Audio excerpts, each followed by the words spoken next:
நண்பர்களே, இன்று நாம் பார்க்க போவது வேடனும் புறாவும் கதை.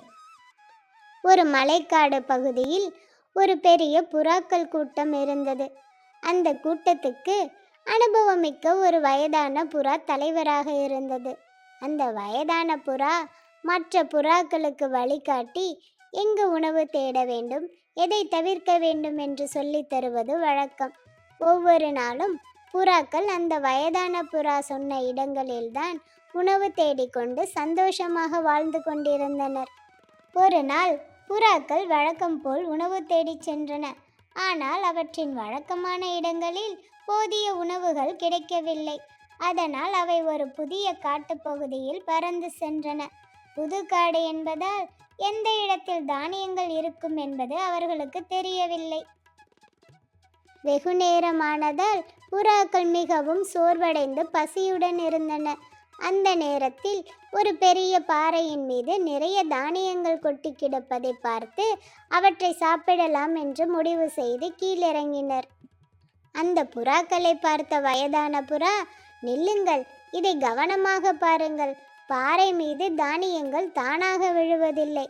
இதன் அருகில் மரங்களோ செடிகளோ எதுவும் இல்லை. எனவே இது இயற்கையான ஒன்றாக இருக்காது. நம்மை ஏமாற்றுவதற்காக வைக்கப்பட்டிருக்கலாம் என்று எச்சரித்தது. ஆனால் நீண்ட நேரமாக பறந்து பசியுடன் இருந்த புறாக்கள் அதன் வார்த்தைகளை பொருட்படுத்தாமல் அந்த தானியங்களை சாப்பிடத் தொடங்கின. திடீரென அந்த தானியங்களுக்கு அடியில் வேடன் விரித்த வலையில் புறாக்களின் கால்கள் மாட்டிக்கொண்டன. புறாக்கள் தப்பித்திட முயன்றன. ஆனால் எவ்வளவு முயன்றாலும் முடியவில்லை. அப்போதுதான் அவை வயதான புறாவின் வார்த்தைகளை மதிக்காமல் நடந்ததற்காக வருந்தின. நாங்கள் உங்கள் வார்த்தைகளை கேட்டிருக்க வேண்டும். இப்போது நாங்கள் இந்த வலையில் சிக்கிக்கொண்டோம் என்று புறாக்கள் கவலைப்பட்டன. ஆனால் வயதான புறா தன்னம்பிக்கையுடன், கவலைப்படாதீர்கள், நம்மிடத்தில் ஒரு ஆற்றல் இருக்கிறது. ஒற்றுமையாக இருந்தால் நாம் எந்த சிக்கலில் இருந்தும் மீளலாம்.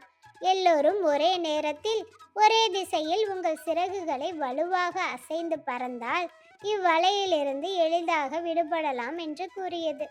வயதான புறாவின் அறிவுரையை பின்பற்றி அனைத்து புறாக்களும் ஒன்றுபட்டு வலையை உயர்த்தி கொண்டு பறக்கத் தொடங்கின. வேடனுக்கு இதை பார்த்ததும் ஆச்சரியம்.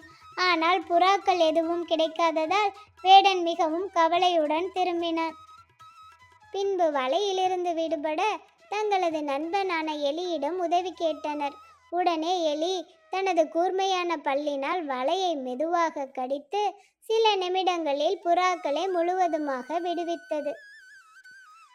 புறாக்கள் எல்லாம் பெரும் மகிழ்ச்சியுடன் வயதான புறாவை நோக்கி, நாங்கள் ஒற்றுமையாக இருந்ததாலேயே இந்த வேடனிடமிருந்து தப்பிக்க முடிந்தது. இனிமேல் உங்கள் வார்த்தைகளை எப்போதும் கவனமாக கேட்டு நடப்போம் என்று உறுதியளித்தன.